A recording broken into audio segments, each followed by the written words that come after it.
बेटी तो पराई होती है। एक शहर में मोहन नाम का एक इंसान रहता था। मोहन एक कपड़ों की दुकान पर काम करता था। उसकी बहुत साल पहले शादी हो गई थी। मोहन को हमेशा से लड़का चाहिए था। लड़का यह वंश का कुलपति होता है और पिता का नाम रोशन करता है और बुढ़ापे का सहारा होता है। पर लड़की शादी करके चली जाती है। ऐसी सोच रखने वाला वह पड़ोसियों को भी यह बात बताता था। शादी के कुछ साल बाद उसे दो लड़के हुए। बड़े बेटे का नाम राजू और छोटे बेटे का नाम कानू रखा। बाद में कुछ साल बाद उसकी पत्नी का निधन हो गया। उसके बाद उसी ने उस दोनों बेटों का ख्याल रखा। समय बीता और उसके दोनों बेटे बड़े हो गए और अब दोनों बेटे नौकरी कर रहे थे। दोनों की शादी भी हो गई। शादी होने के बाद वह सब एक साथ भी ही रहते थे। कुछ साल एक साथ खुशी में गए, लेकिन बाद में दोनों भाई एक दूसरे के साथ झगड़ा करने लगे। दोनों बहुओं में छोटी छोटी बातों पर मतभेद होने लगी। यह सब देखकर मोहन को बहुत बुरा लगता था। अब दोनों ने अलग अलग रहने का निर्णय लिया। वह अलग अलग हो गए। फिर पिताजी का ख्याल कौन रखेगा, ऐसा सवाल निर्माण हुआ। दोनों बेटे एक महीना संभालेंगे, ऐसा तय किया। मोहन एक बेटे के साथ एक महीने के लिए रहने लगा, फिर दूसरे बेटे के पास एक महीना, ऐसा उसका बंटवारा हुआ। पर जैसे जैसे वक्त बीतता गया वैसे वैसे बहुओं और बेटों में मोहन को लेकर झगड़ा होने लगा। दोनों बेटों के घर में झगड़ा का कारण मोहन रहने लगा। यह बात मोहन को अच्छे से ही समझ आई थी। अब मोहन को पुरानी यादें याद आने लगी थी। उसमें ज़िंदगी में कितनी बड़ी गलती की थी कि यह उसे अब समझ में आ रही थी। पर अब उसका क्या फ़ायदा। आखिर दोनों बेटों ने पिताजी को वृद्धाश्रम भेजने का निर्णय लिया। एक दिन दोनों ही पिताजी को लेकर वृद्ध आश्रम में गए। वहां जाने पर सभी औपचारिकता पूरी कर पिताजी को मिलकर वह दोनों अपने अपने घर वापस चले गए। बेटे घर जाने के बाद मोहन बहुत रोने लगा। उसके बाद वृद्धाश्रम में कई लोग ने उसे समझाया, पर बहुत दुखी हो गया था। मोहन को वृद्ध आश्रम में आकर 12 दिन हो गए थे। वह किसी से बात भी चित नहीं करता था। वह एक पेड़ के नीचे बैठकर विचार में मग्न रहता था। वहाँ के लोग उससे पूछते थे, पर उसने किसी को कुछ भी नहीं बताया। कुछ दिनों में वह व्यक्ति से थोड़ा बहुत बोलने लगा। बाद में दोनों की अच्छी दोस्ती हो गई। एक दिन वह दोनों बैठे थे, तब वह व्यक्ति मोहन को अपनी कहानी बताने लगा। वह बोला कि मुझे एक ही बेटा था। वह मेरे साथ छोटी छोटी बातों पर झगड़ा करता था। इस बात को मैं बहुत ऊब गया था। उस वजह से मैंने वृद्ध आश्रम रहने का निर्णय लिया। मुझे कभी कभी लगता था कि मेरे बेटे के साथ एक बेटी भी होती तो कितना अच्छा होता। कदाचित आज वह मेरे बुढ़ापे की लाठी बन सकती। उसका बोलना सुनकर मोहन और ज़्यादा दुखी होगा और वह बहुत गहरे विचारों में खो गया। मोहन को दुखी अवस्था में देखकर उसके दोस्त ने इंसान से पूछा, आप क्या सोच रहे हो? आपके सामने देखो, उस दिखने वाले दो व्यक्तियों में से एक हमारे वृद्धाश्रम के मालिक है। उनका नाम रमेश सेठ है और दूसरी उनकी बेटी है, उसका नाम ममता है। वृद्ध आश्रम का सारा काम उनकी बेटी ही संभालती है।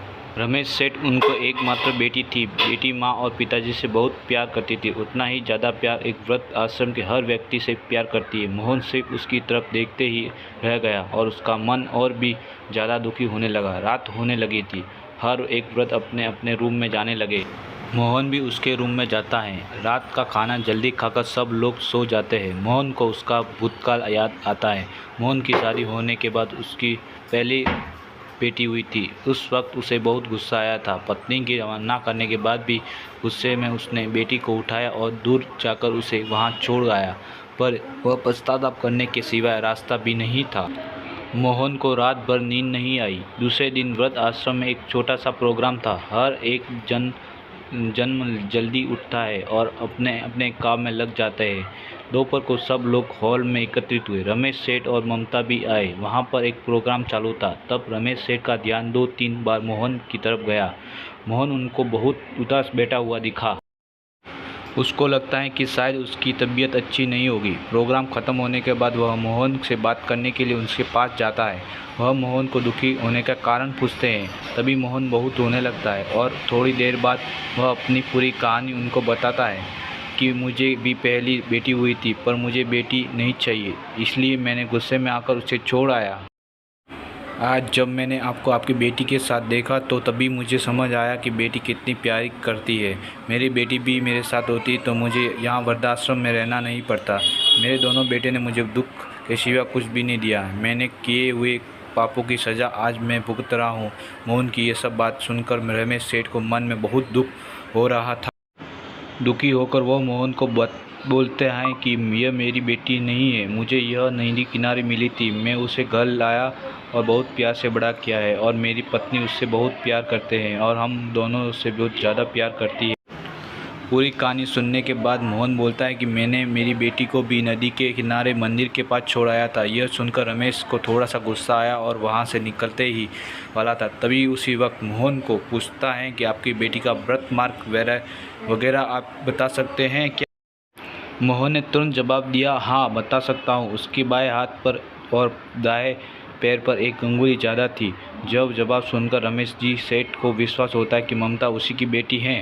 ये सब सुनकर रमेश सेठ वहाँ से चला जाता है। वह चले जाने पर ममता वहाँ पहुँचती है और वह मोहन को बोलती है कि मैं आप दोनों की बात पूरी सुन ली है। आप मेरे बारे में जो भी कहा वह सुनकर मेरा मन बहुत दुख है।